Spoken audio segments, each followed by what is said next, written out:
el judío, que era una colonia judía, que Roma, que era quien tenía citada esa ciudad y era la quien gobernaba, le permitía a los judíos que vivieran y que revelaran su religión, porque eran judíos de mucho dinero y no se metían contra el imperio de Roma. Y como lo respetaba, los romanos permitían que los judíos estuvieran allí fincados.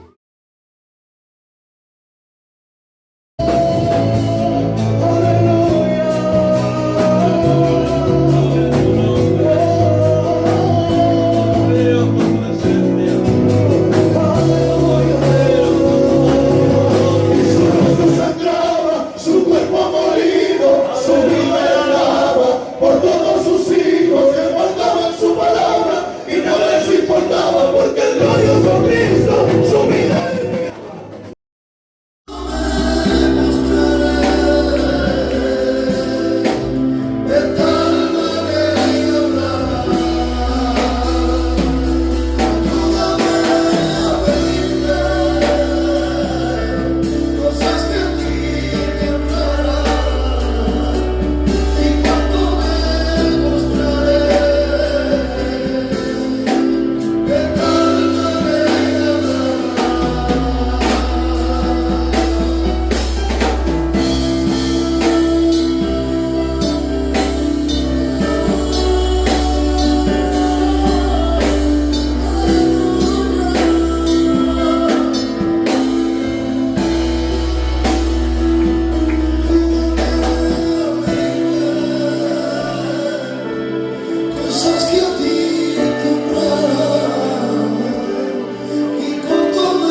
aire que respiramos, Él es el agua que bebemos, Él lo es todo y todo en nuestras vidas. Te queremos, Padre. Sigue tocando las vidas en esta tarde, Señor. Sigue restaurando las almas. Sigue dándole fuerzas a aquel que no tiene ninguna, Padre. Sigue levantando al caído. Te queremos, Padre. Gracias por el bien que nos haces. En el nombre de Jesús de Nazaret. ¿Le puedes dar un aplauso al Espíritu Santo? Si es para Dios, más fuerte. Vamos las luces.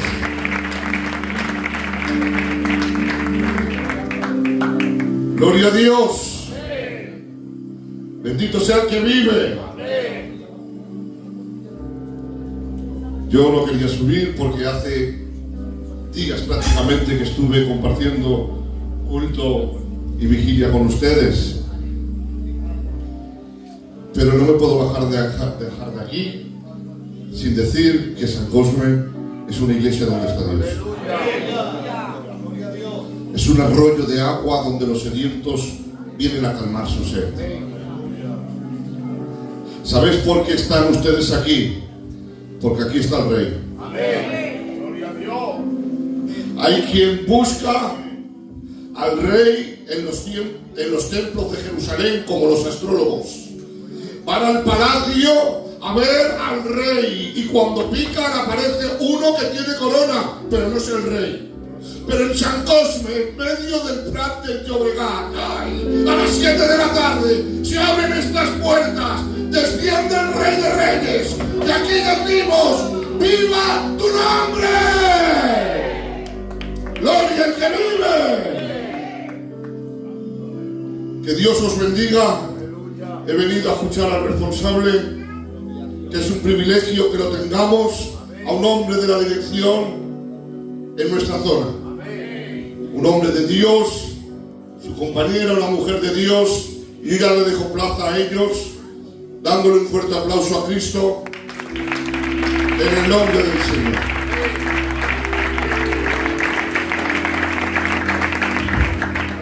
Aleluya. Salud, paz y libertad para todos.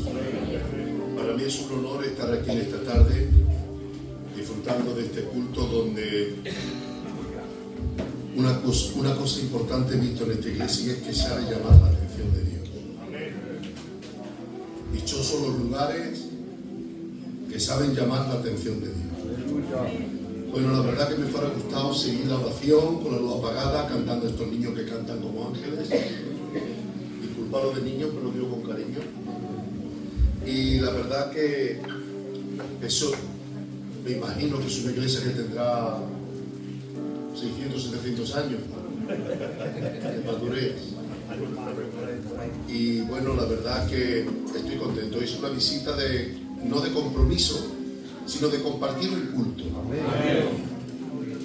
No tengo tiempo para eso, pero bueno, se la debía a San Cosme, estando el otro pastor, y no pude cumplir porque quiero deciros que sois una zona muy grande.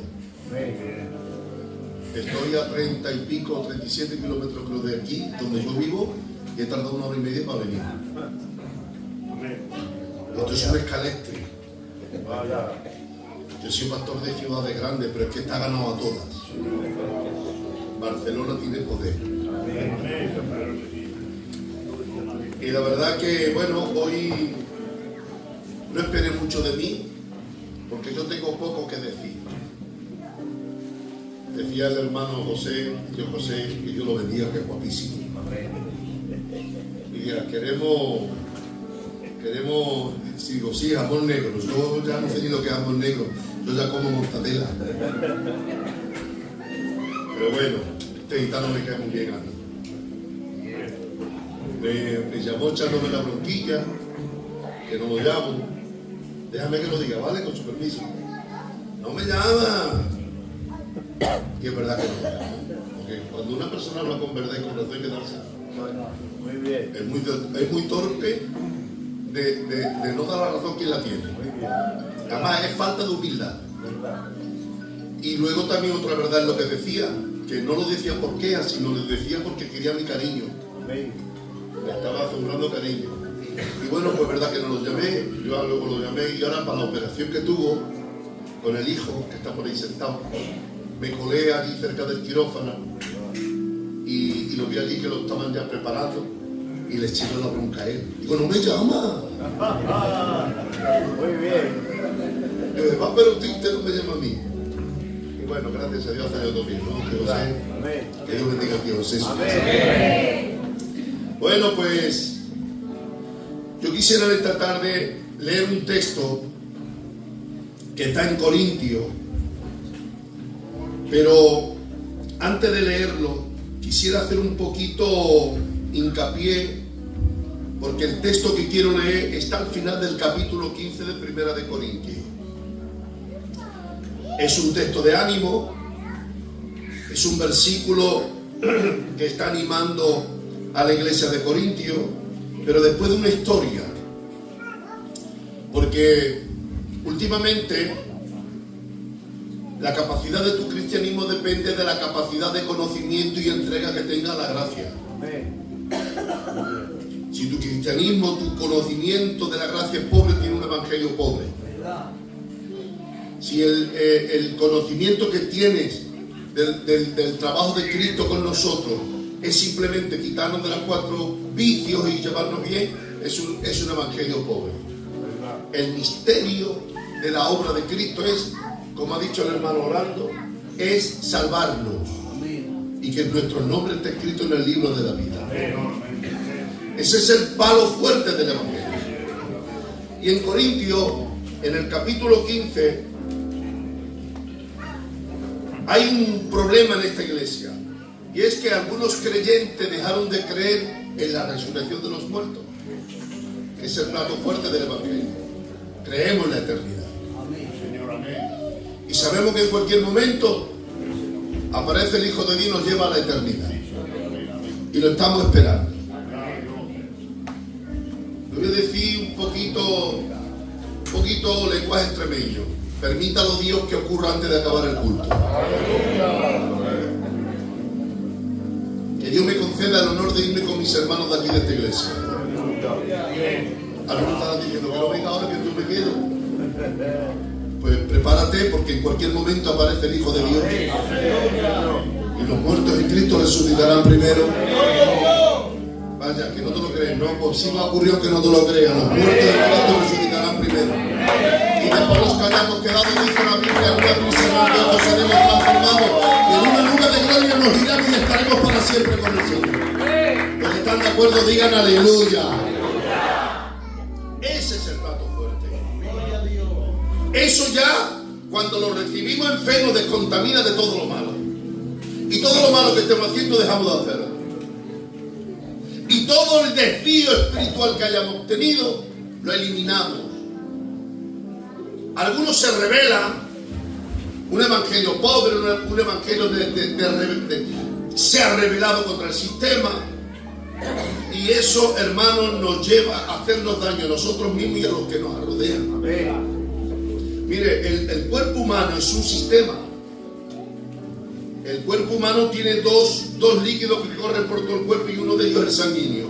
Y tenemos millones de células que van corriendo todas en una misma dirección. Y hacen el circuito que pasa por el cerebro, se contaminan por el hígado, por el riñón, pasa hasta incluso a la última uña del cuerpo y llegan al corazón, donde bombea, limpia la sangre y vuelve otra vez a salir. Y ese es el circuito sanguíneo. Cuando hay células que se rebelan contra el sistema y se oponen a la velocidad de todos, se chocan unos con otros y mueren. Y eso se llama enfermedad cancerígena. Si quedan en el pulmón, pues, y no nos damos cuenta, metatasia, que el cuerpo se muere. Por eso la iglesia, que es un circuito continuo de un cuerpo vivo, no se puede rebelar. Tiene que seguir caminando hacia adelante en el círculo de la vida de Dios, para que no te arrolle el diablo y te destruya y te aparte del camino. Porque, hermanos, ya le digo una cosa: el evangelio que estábamos predicando hace 20 años, que decíamos que Cristo viene pronto, se ha caducado. Yo digo que Cristo viene en breve. En cualquier momento, en cualquier instante, Cristo viene. Y yo me voy con él, Estoy cuidando mi salvación con temor y temblor más que nunca. Porque daros cuenta vosotros, que se vaya todo San Cosme, todos los obreros, estos dos ancianos ahí con sus piernas un poquito estropeadas, y el responsable se quede. Anda, tío Molina, ¿qué pinto yo en Barcelona si yo me quedo? ¿Qué pinto yo que esto me dicen a mí que yo soy el jefe? ¿Para qué quiero ser el jefe si yo me quedo?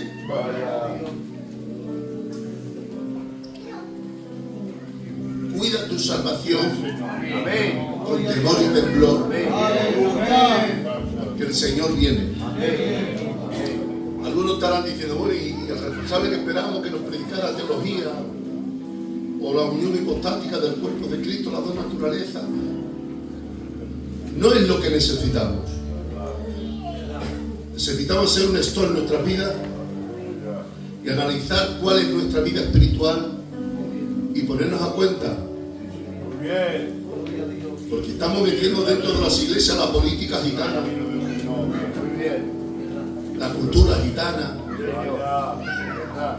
Y aunque soy muy blanquito para el copá, yo soy más gitano que un burrocano, con costumbres de gitano. Hay cosas del gitano que es buena, que hay que dejarla. Además, Dios la embellece más. En mi vida, lo más importante era mi padre, mi ídolo. Y cuando Dios me enseñó a que tenía que amarle más que a mi padre, yo no lo entendía. Y yo decía, ¿por qué tengo que decir lo que no siento? Si yo quiero más a mi padre que a Cristo. Pero cuando el amor de Dios me invadió y puso al Padre en el segundo grado, yo entendía cuando conocí a Cristo que quería más a mi padre cuando era cristiano que cuando no lo era.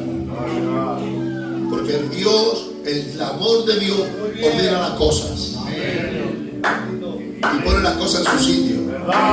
Y pone el 1 en el 1 y el 2 en el 2 y el 3 en el 3.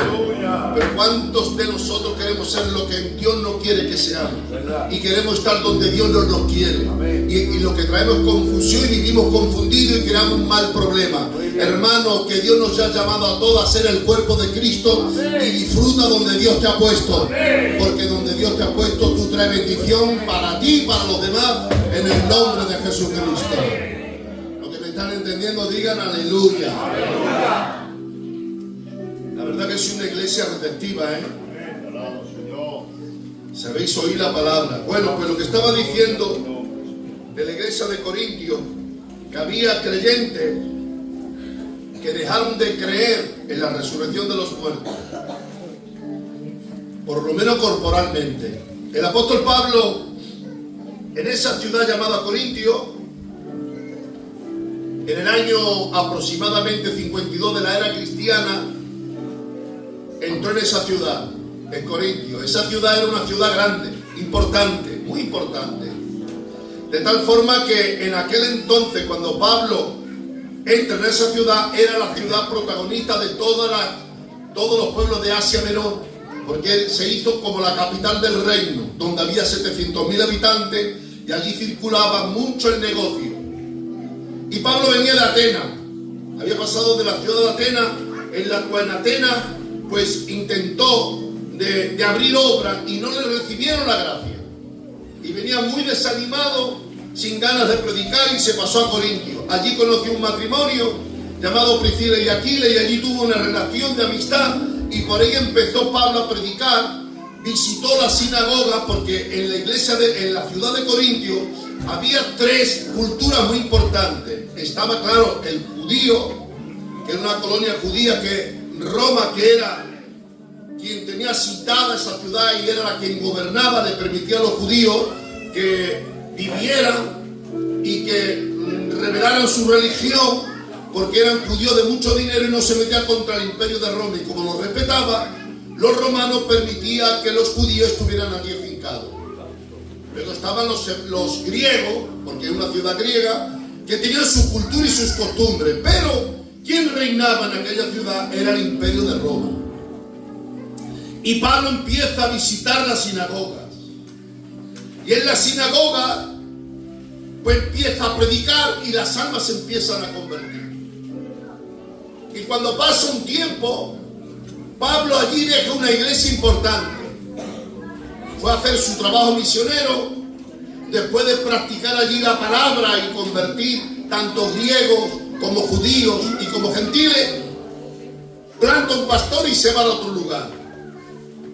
El apóstol Pablo siguió haciendo su trabajo misionero. Pero al cabo de los 7 u 8 años, la iglesia que toma cuerpo y toma madurez, Pablo en el capítulo 15 tiene que atraer una solución de problema de doctrina. Porque dice en el capítulo 15 que algunos de ellos dejaron de creer en la resurrección corporal de los muertos. Claro, es un problema. Porque hay gente que se convierten al sistema, se convierten a la religión, se convierten al que nos tenemos que llevar bien, se convierten a que las familias se unan, que los matrimonios se lleven bien, y está bien todo eso. Pero estos creyentes que iban al culto, que practicaban, incluso no sé si tendrían cargos, posiblemente lo tuvieran, pero algunos de ellos dejaron de creer en la resurrección de los muertos y se convirtió en un problema doctrinal. Pablo tiene otra vez que rescatar en el capítulo 15 a esos creyentes para volverlo a traer al núcleo de lo que es el evangelio. Si hay aquí alguien, que espero que todos tengamos claro que el evangelio es eternidad, de aquí no hay quien nos mueva. Vendrán vientos, vendrán huracanes, vendrán terremotos, nos doblarán como la palmera, pero cuando todo se aparque, todos quedaremos con la mirada puesta en el cielo. Porque hay gente, según le vaya la vida cristiana, así es la calidad de la vida cristiana, porque no está arraigado en la resurrección de los muertos. Porque hay gente que le pase lo que le pase y traviesen lo que traviesen, de aquí y no hay quien los mueva. Porque han entendido la resurrección de los muertos. Últimamente, las iglesias están llenas. Últimamente, todos peleamos por un cargo. Todos peleamos por un lugar. Pero hermano, por favor, iglesia de San Conde, no le permita a nadie ni al diablo que tu nombre se borre del libro de la vida. Porque ese es el fuerte del cristianismo. Algunos creyentes dejaron de creer en la resurrección de los muertos. Mira qué bien cómo estamos, que hemos entrado en un tema importante. No hemos entrado en anímate, Cristo viene, venga hermano, esfuérzate. No, aquí estamos hablando el plato fuerte del evangelio.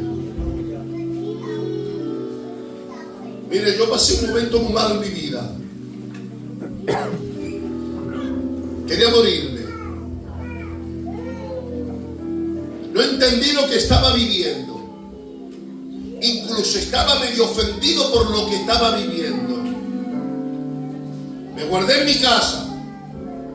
No hablaba con nadie. 15 o 20 días sin orar y sin leer la Biblia. No estaba de acuerdo con aquello.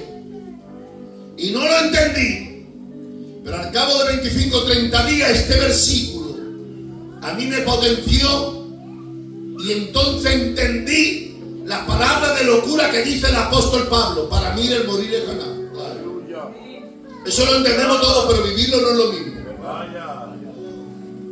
Nadie se quiere morir. Nos ponemos malitos y nos echamos a temblar. Porque aún estamos muy humanizados. Porque porque no entendemos la iglesia, ni los predicadores, ni el responsable, que nosotros estamos aquí para una función. Hay un proyecto divino en cada uno de nosotros. Y Pablo decía, para mí el morir es ganancia. ¡Loco!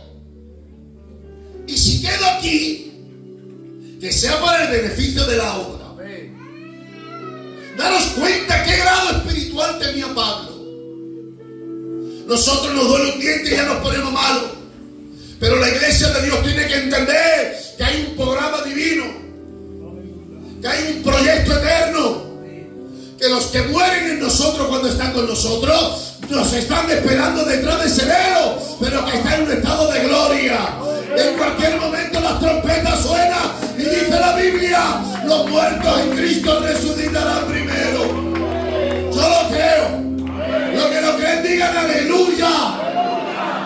Ese es el fervor de nuestro cristianismo.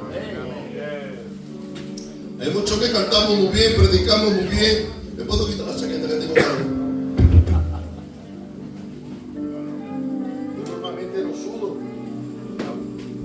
O aquí hace mucha calor. No, está bien, está bien, está bien. Iglesia de San Cosme. Tomar el evangelio tal y como es.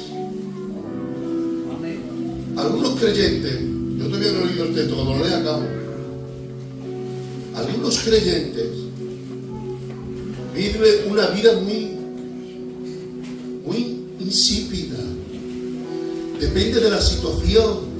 Hay otros que no. Hay otros que la situación le hace invadir otros terrenos más espirituales.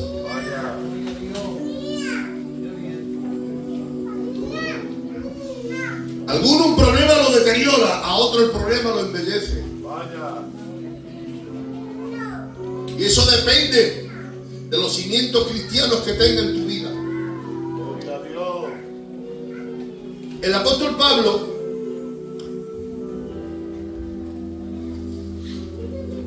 en ese capítulo tiene que volver a enseñar lo que va a enseñar en el capítulo 1. Porque había creyentes que dejaron de creer en la resurrección. Y ese es el evangelio más pobre que podemos vivir. No digo inconversos que no creen, creyentes dentro de la iglesia que no creían en la resurrección. Y tú dirás, yo creo, pero la vida tuya revela que no crees. Porque tú no eres lo que dices, tú eres lo que haces. La calidad de tu comportamiento dice la calidad de tu cristianismo.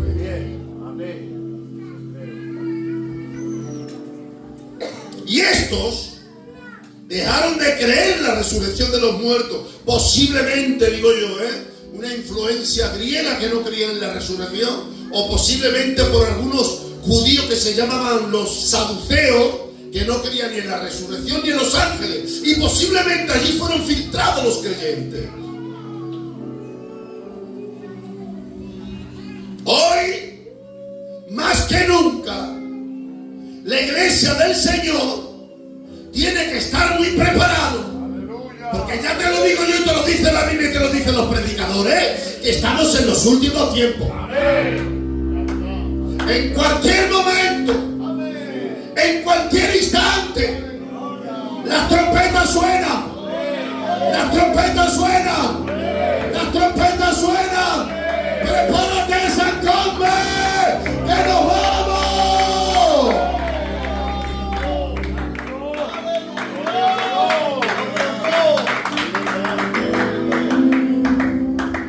Es una pena. Es una pena que venga Cristo y te quede.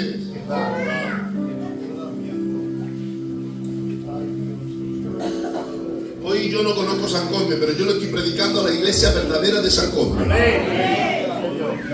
Hoy es para mayores de 18 años. Hoy es una reunión privada. Jesús tenía dos formas de hablar: pública y privada. Y cuando hablaban público hablaban en un tono, en un idioma, pero cuando hablaban privado con lo suyo hablaban en otro tono. Hoy es una reunión privada. Hoy es para la iglesia.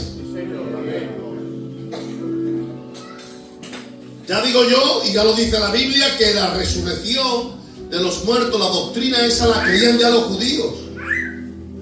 Ya en el capítulo 12 de Daniel lo aclara muy bien cuando dice: muchos de los que duermen en el polvo de la tierra serán levantados. O sea que los judíos creían, posiblemente esos saduceos, posiblemente, porque en los libros de los Pentateuco, los 5 primeros libros de Moisés, no lo mencionan, y ellos no creían por eso. Pero la iglesia que fundó Pablo en el capítulo 1 de Corintios se arraigaron a esa verdad, porque Pablo se los predicó. Y ya os digo, San Cosme, que el evangelio que estamos predicando nosotros no es un evangelio de 4 gitanos voceros del mercadillo. Nuestra fe no viene porque un gitano vino y nos predicó. La fe que tenemos nosotros verdadera está afincada en la palabra y demostrada en la palabra. Miren, los mártires en los tiempos de los macabeos, en el libro de los macabeos, es un libro apócrifo que no se es inspirado, pero ya hay algunos relatos de algunos textos que cuando los cristianos le iban a quitar la vida, ellos con valentía le decían: tú me quitas la vida presente, pero el Rey del universo me resucitará para la eternidad. Esa es la fuerza del cristianismo. Esa es la valentía del cristianismo. Que lo iban a matar y ellos con ojos, pupilas brillándole, les decían: tú quítame la vida, pero yo creo en la eternidad. No le tenían miedo a la muerte. Vivían feroces, eran una fe fervorosa de saber que los muertos no mueren en Cristo, sino que viven. Y Pablo tiene que retomar ese mensaje que le predicó en el capítulo 1.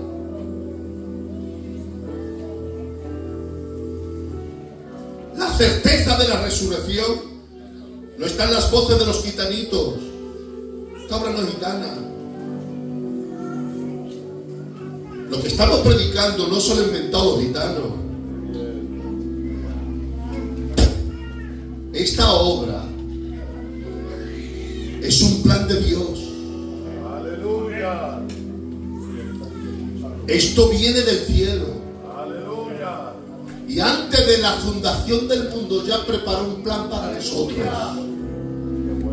Mire, la base de la doctrina, cuando Pablo empieza a predicarles, les predica de las profecías.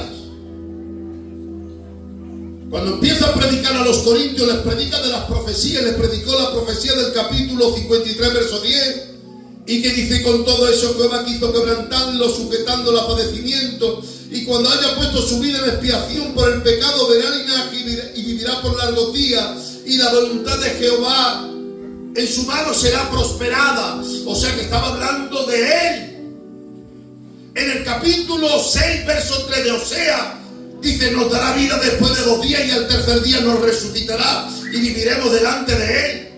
Y dice Salmo: porque no dejará mi alma en el Seol ni permitirá que su santo vea corrupción. O sea, que Pablo empieza a predicarle en la sinagoga que el Antiguo Testamento estaba plasmado en las profecías y se cumple en su persona. Estamos profetizados, profetas de distintos tiempos, de distintos lugares, años unos de otros. Y entonces los judíos que conocen las Escrituras empiezan a entender que lo que está predicando Pablo se cumple en la persona del Cristo crucificado. Y Pablo le tiene que recordar, y ahora le habla de algunos argumentos. Dice: no solamente las Escrituras, sino que hubo 6 apariciones. Se le apareció a Cefas, a los apóstoles, a más de 500 hermanos, a Jacobo, a los 12 apóstoles, y dice: y por último se me apareció a mí. O sea, que las profecías hablan de él. Y el argumento, un hombre que lo vieron matado en la cruz y resucitado, es la fuerza de nuestra fe. Nuestra fe no viene por un grito. Nuestra fe viene porque la Biblia lo declara. Y los argumentos lo dicen. Cristo ha resucitado. Esa es la potencia de tu evangelio. Buena razón había para creerlo. Yo digo 3 suposiciones. 3. Ocurrió una de las 3. Digo yo, centenares, cientos de personas durante 3 siglos primeros se dejaron de matar, perdieron su cultura, perdieron sus casas, perdieron sus negocios, por lo que sabían ellos que era falso. 2. Durante 3 siglos había una enfermedad mental colectiva que todos se quedaban como loquitos. O 3. O verdaderamente Cristo resucitó. Yo me quedo con la tercera. Cristo vive. Cristo vive. Cristo vive. Si tú lo crees, dar un aplauso a esa victoria.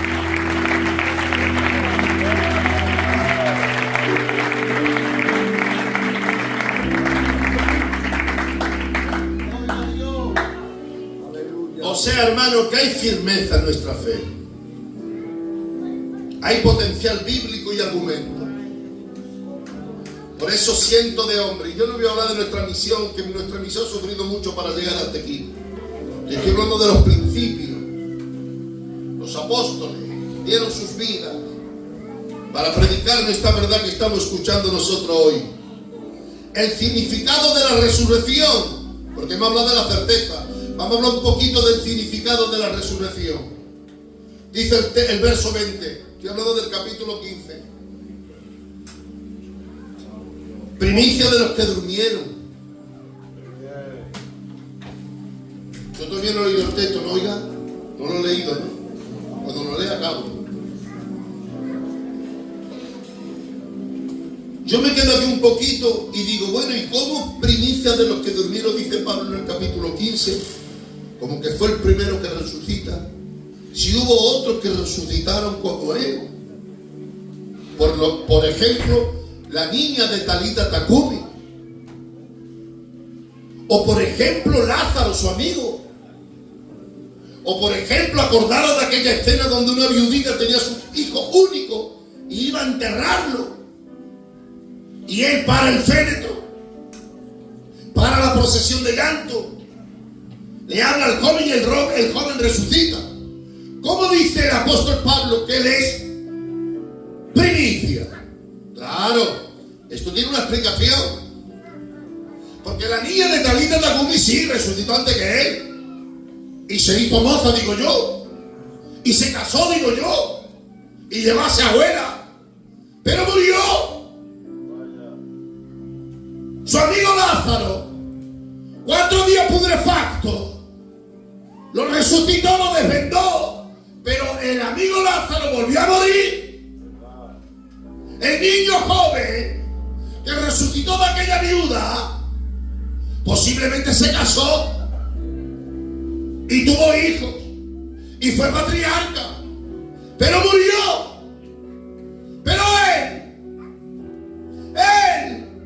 cuando resucita ya no muere más. Ahí está el triunfo.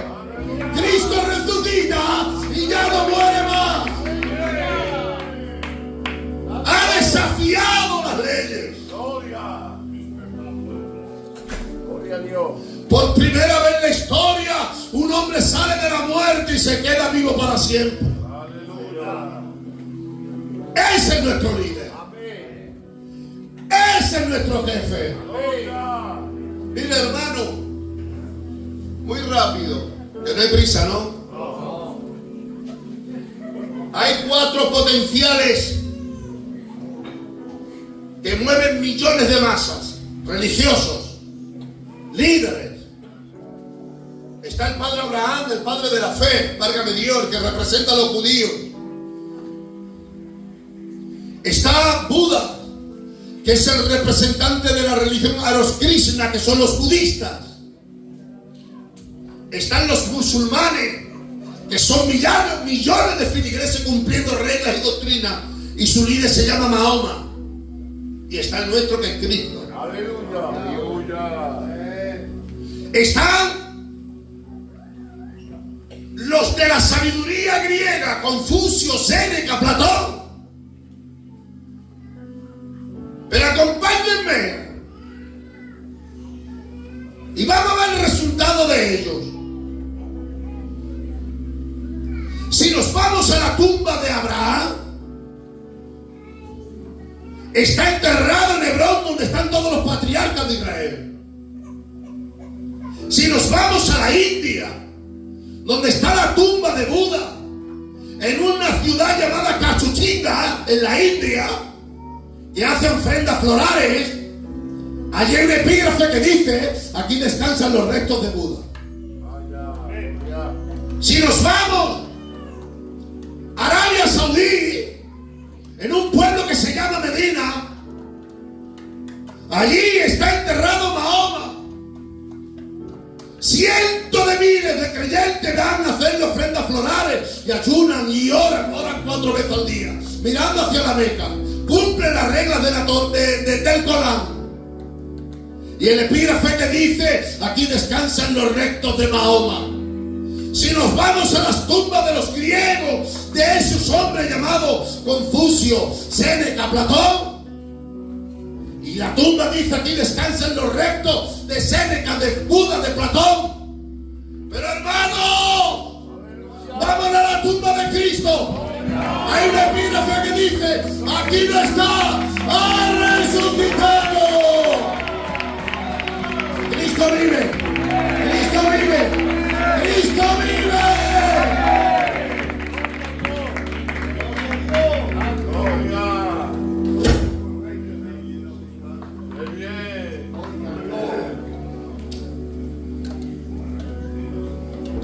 Este evangelio no es un evangelio de 4 gitanitos, ¿verdad? Que a Dios gracias. Amén. Que ha querido que los gitanitos entremos en este proyecto.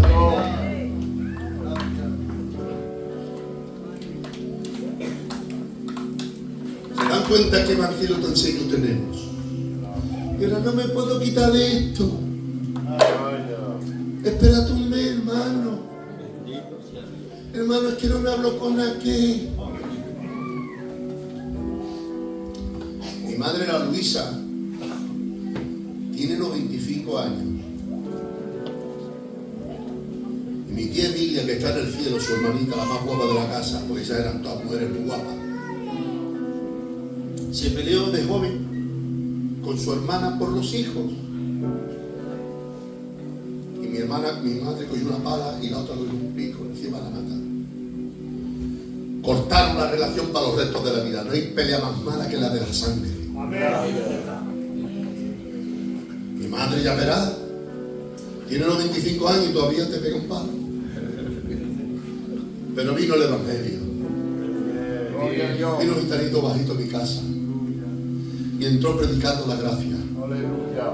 Y entró predicando que hay que perdonar y que amar para ser salvo. Y terminó la tía Emilia, que está en el cielo, y la tía Luisa de rodillas abrazadas pidiendo perdón. Conozco un gitano que está en el cielo, se llama Perche. Ah, sí, podía con 10 hombres. Un asesino en serie. Y si su tía la piano, su prima la piano le daba la espalda, ya no había hombre que le ganara. Y estando de viaje le pegan un pinchazo a la mujer y le atraviesan un pulmón. Y dijo el gitano: lo tengo que matar. Sentenciado a muerte. Pero vino el evangelio y lo tocó al tío Perche, que está en el cielo. Gitano granaíno. Y estando convertido en una convención, entra en un bar. Y el gitano estaba en el fondo. Y lo mira el gitano y dice: muerto estoy, el Perche me mata. Le temblaban las piernas, pero se fue el Perche para él y le dijo: no te preocupes. Llevabas 10-12 años esperando a matarte. Y mi corazón te quería matar porque fuiste un cobarde y pinchado a una mujer por la espalda. Pero soy cristiano y te perdono. Porque has cambiado mi vida. ¿Pero qué evangelio estamos viviendo hoy? ¿Un evangelio de juguete? ¿Un evangelio gitano? ¿Un evangelio de cultura? ¡Basta ya! ¡El evangelio es un evangelio de vida eterna! Los que están de acuerdo digan aleluya. A su nombre. Da un aplauso al Espíritu Santo de nuestra tarde.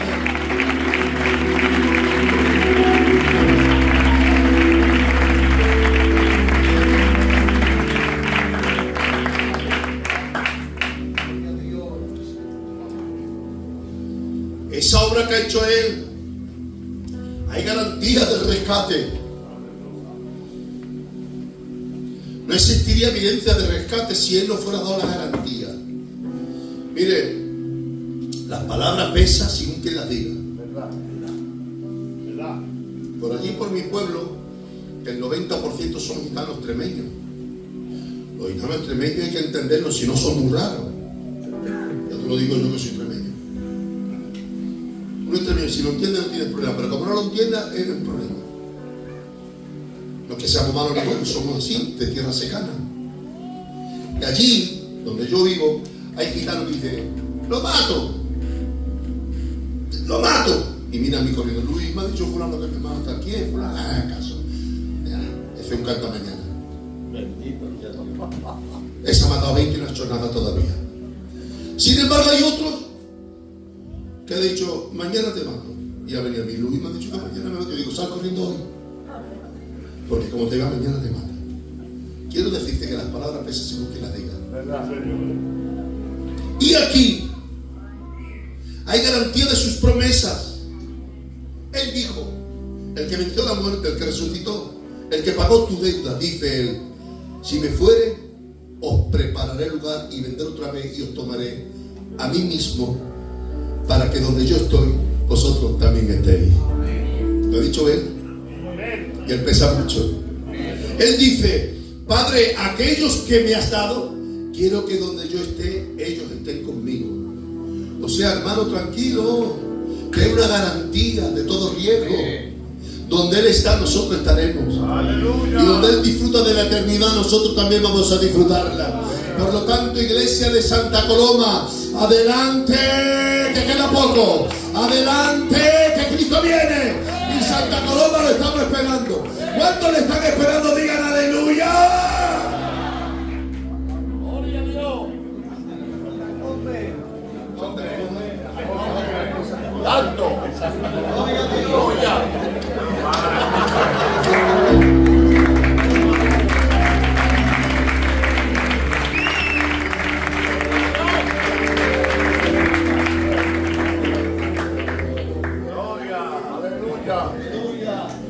La palabra de Dios está quedando bien, aunque el predicador fatal. Gloria a Dios. Santa Coloma digo, ¿no? Y es San Jorge. Si es que, hermano, de verdad me tenéis loco. ¿Cuántas veces te llamo por diferentes nombres? ¿2 o 3? Y ya enfadado al gitano, digo, perdóname, hombre. El otro día me enfadé con uno porque me dice, no me llama. Ah, que no te llama. Pues llámame tú a mí. Muy bien. Digo, tú tienes un teléfono, yo tengo 400. Claro. Porque enfadado también tiro dardo, ¿sabes? Y se lo tiré. Dice, es verdad, lleva razón. Digo, hombre, a este gitano no, ¿eh? Este gitano lo tengo punto y aparte. Bueno, pues menos mal que José, veo a Gloria y dice igual. Menos mal que José me perdona. José, bueno, que Dios bendiga a nuestro hermano José. Amén. Bueno, pues estábamos hablando que hay garantía de sus promesas. Amén. Yo todavía no he leído el texto, ¿verdad? Cuando lo lea acabamos. ¿Y cuál es la consecuencia de su resurrección?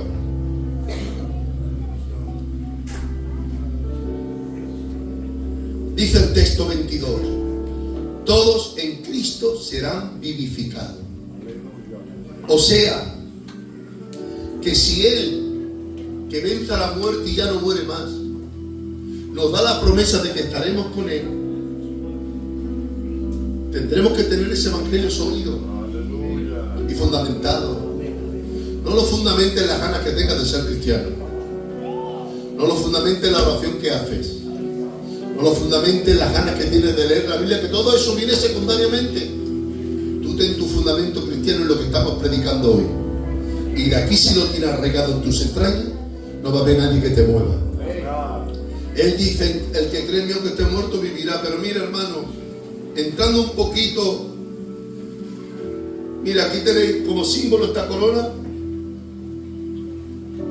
que fue la idea de unos imbéciles, perdona la expresión, porque Él tenía 33 años. Era un chaval. Yo tengo niños con 44 y con 43. Tengo un nieto con 21. Y Jesús, un muchacho joven, lo tienen toda la noche para atrás y para adelante, para atrás y para adelante, moviéndolo. Y mira por dónde. Pilato ya le coge un poquito de respeto y pánico y le dice a la mujer: chacho, cuenta con ese hombre que ha tenido sueños extraños, es un hombre especial. Y ya Pilato no lo quiere condenar. De hecho, no le ve motivo para condenarlo. Pero los judíos querían matarlo. Y ya Pilato va a no tener. Y lo primero que hace, allí en el patio,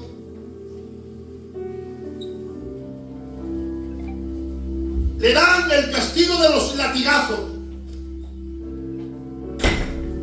39, 40 menos 1. Había un látigo de cuero que al final del cuero soltaba 3 cuerdecitas llenas de huesecillos como si fueran cuchillas. Y el verdugo a la distancia perfecta tiraba el látigo y le abría la piel. Lo ensangrentaba. Le abrían las carnes. Toda su espalda fraquelada. Y para que no se desangrara le ponen un manto de púrpura. La idea de una corona de espina sale de otros de allá en calidad de burla. Y cuando le ponen la corona de espina, le pegan con la caña y los pinchos, que eran más grandes que esto, se le clavan en sus sienes.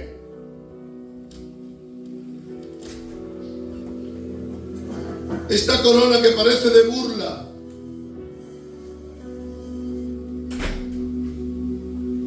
habla de 3 posiciones. Él era el Rey de Reyes. Él era el Señor de los señores.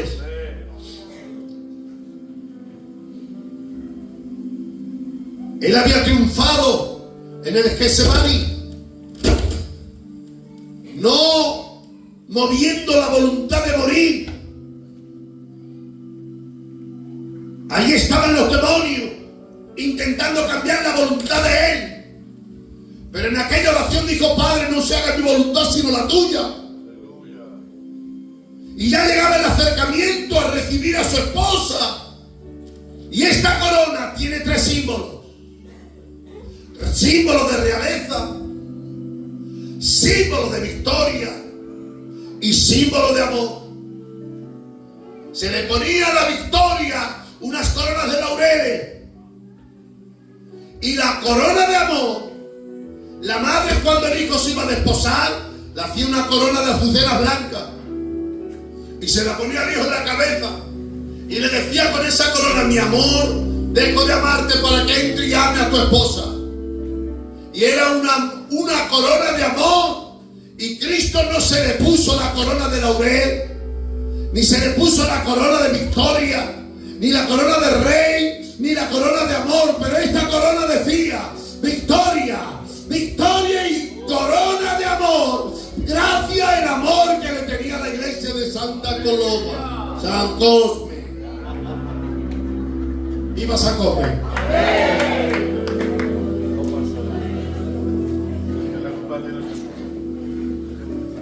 Y esa corona fue clavada en sus sienes, hermanos.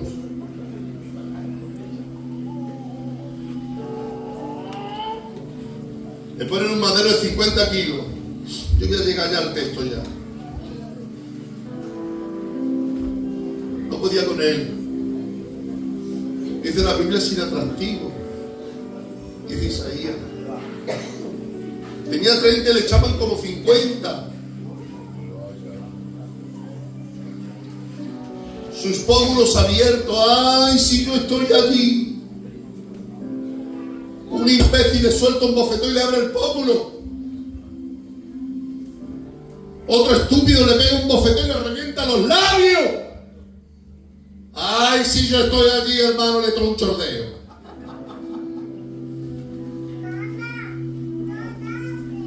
Desfigurado. Lo clavan.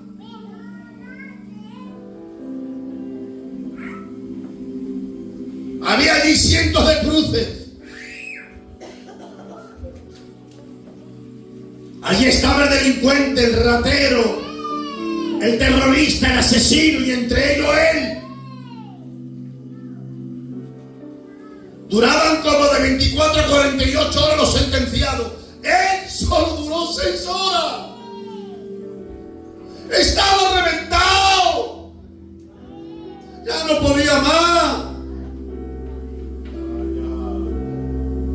Mira, hermano, científicamente comprobado, había en la cruz un descanso donde ponían los pies, y cuando los clavaban se apoyaban en el descanso, pero cuando se debilitaban se le caían los cuerpos y los pulmones se le contraían y el anhídrido carbónico llegaba al cerebro y le daban ataques de titanio.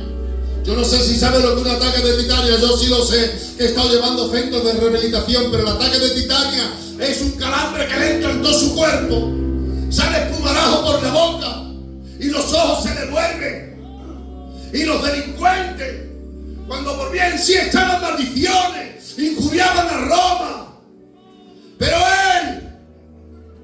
él no se metió con nadie. Él solo dijo 7 palabras.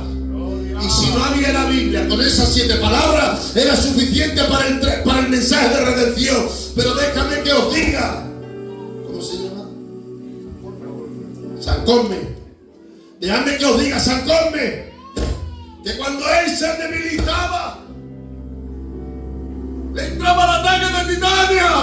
Aleluya. Los ojos se le revolvían, echaba espumarajo por la boca, pero cuando recibía fuerza, una de las palabras que dijo: Padre, perdónalo porque no sabe lo que se hace. Apeló a la ignorancia.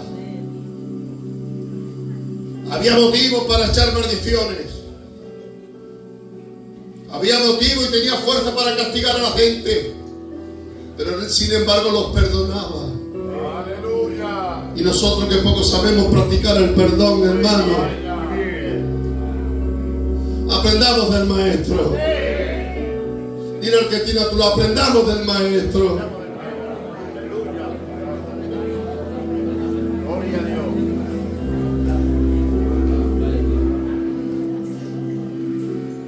Ya él no podía más y muere. Todos los demás siguen echando maldiciones y él muere. Yo voy a acabar pronto ya. Voy a aguantarme 2 minutos más, que no sé cuándo viene otra vez. Él muere. Un chaval con 33 años. Qué muerte más mala tuvo, hermanos. Y la causa de esa muerte éramos nosotros.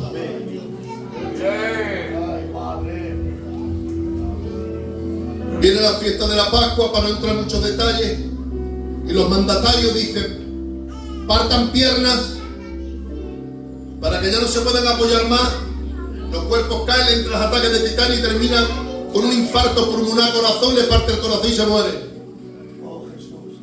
Ese fue el detalle de partir piernas. Y los verdugos profesionales, que las piernas llegaban a esta altura, con aquel palo que ellos tenían, ¡pam! ¡pam! ¡pam! ¡pam!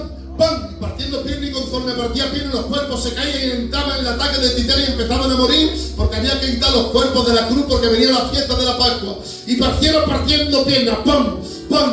¡pam! ¡pam! Y cuando llega él lo ve muerto y deja y no le parte las piernas y sigue partiendo piernas, y ya agotado el verdugo, mira a Jesús y dice una conversación simbólica: no te partió las piernas a ti, porque la inercia te he visto muerto. Y él le dice simbólicamente: tú a mí no me puedes partir las piernas, porque mi vida nadie la quita, yo no muero de un infarto, a mí nadie me quita la vida. la doy yo. Y no solo la doy yo, sino que está profetizado que ninguno de mis huesos serían rotos. Por eso tú lo tienes prohibido que rompa mis huesos. Y sigue pensando el verdugo. Vale, perfecto. Y piensa el verdugo, ¿y si se está haciendo el muerto? Porque está dicho que el tercer día iba a resucitar. Porque la idea de partir el costado no fue porque quiso, fue por una idea. Me voy a asegurar que no vaya a hacer que este luego esté por ahí vivo y la líe. Y cogió la lanza, la apunta aquí, y la atravesó y partió el corazón, que ya estaba muerto. Ya él había dado la vida. Y científicamente está comprobado que alrededor del circuito sanguíneo hay un circuito de líquidos transparente como el agua, y que ahí se acumula cuando una persona sufre mucho, y se acumulan las bolsas del sufrimiento. Y cuando aquella lanza atraviesa el corazón y atraviesa la bolsa líquida transparente, empieza a salir, como dice la Biblia, sangre y agua. Aleluya. Y en aquella montaña se hizo un charco de agua y un charco de sangre. Y aquella montaña empezó aquel charco de sangre a correr, y aquellas aguas también paralelamente, y empezó a correr. Y salió de aquel lugar y llegó a Europa. Y de Europa llegó a Francia. Y de Francia llegó a Cataluña. Y de Cataluña ha llegado aquí sangre y agua. Sangre que te perdona y agua que te purifica. ¡Viva la sangre de Jesucristo!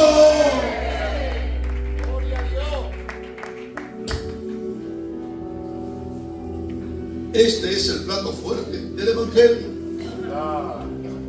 ¿Para qué te voy a predicar? Anímate, fortalécete. No, si tú entiendes esto, ya te animas tú. Ya te fortaleces tú. Ya te va a permitir tú misma de no bajar la guardia. Bueno, hermano, ¿os parece bien que lea el texto que acabamos? Menos mal que me habéis dicho que sí. Miren, el capítulo 15, que es el que he leído, que no lo he leído, que lo voy a leer ahora, que este es el mensaje. Mira todo lo que he ligado para traer un texto. Pablo, cuando lee este texto, se lo está diciendo a los corintios, que los corintios habían dejado de creer algunos la resurrección, y él tiene que volver a hacer una reforma doctrinal para aquellos creyentes que dejaron de creer en la resurrección porque llevaban una vida pobre en Cristo. Y cuando él ya da el resumen de todo lo que hemos predicado, le dice a la iglesia de Corintios en la recta final, con palabras de cariño, con palabras de padre: yo padre no soy, pero sí tengo cariño hacia vosotros. Y tomo palabras del apóstol Pablo prestadas en mi boca, pero que ya las siento en mis entrañas. Aleluya. Y decía el apóstol Pablo, que hoy lo digo yo: así que, hermanos míos, ¿cómo es la iglesia? Amén. Así que, hermanos míos, desancónme, mis amados hermanos. Este es el mensaje: estad firme y constante, creciendo en la obra del Señor siempre, sabiendo que vuestro trabajo en el Señor no es en vano. Hay eternidad, hay esperanza. Nuestro nombre está escrito en el libro de la vida. Los que esperan al Señor digan aleluya. Firmeza y gozancia. Firme, ¿sabe lo que significa? Y acabó. Estable, que no se mueve al estar bien apoyado y sujeto. Persona que no se deja abatir por nada. Similar a sólido, seguro, fijo, solemne, invariable, entero, afirmado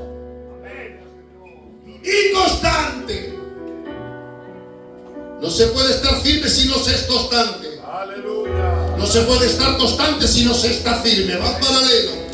Y la constancia significa lo siguiente: persona que tiene voluntad constante y continuada y determinada en hacer una cosa y persiste en el estado en que se encuentra sin variada intensidad hasta que lo consigue. Y esta iglesia tiene fijo que se va al cielo.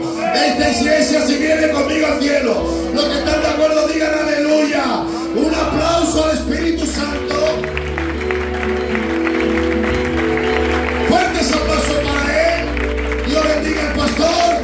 Dios bendiga a los obreros, Dios bendiga a los ancianos, Dios bendiga al coro, Dios bendiga a San Cosme, en el nombre del Señor.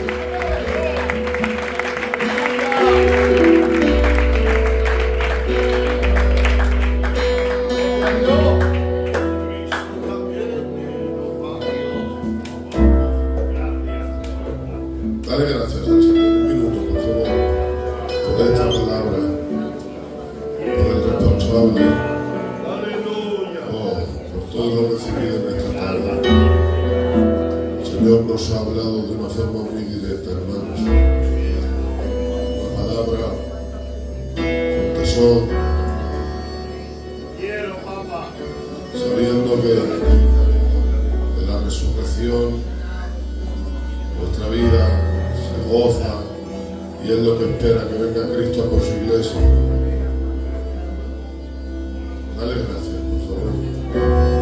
Aleluya, tío Enrique, dale gracias al Señor. Padre mío, Dios de la gloria. Gracias, Padre Dios, porque tú estás en el medio de tu iglesia. Amén, aleluya. Gracias, Dios mío, por tu santa palabra, Padre de la gloria. Gracias, Dios mío, por el responsable que nos has traído, Padre mío. Yo te ruego y te suplico, Padre mío, que tú lo ayudes, aleluya, mejor que lo estamos haciendo. Porque tú eres lo principal, Padre mío. Ay, qué bien.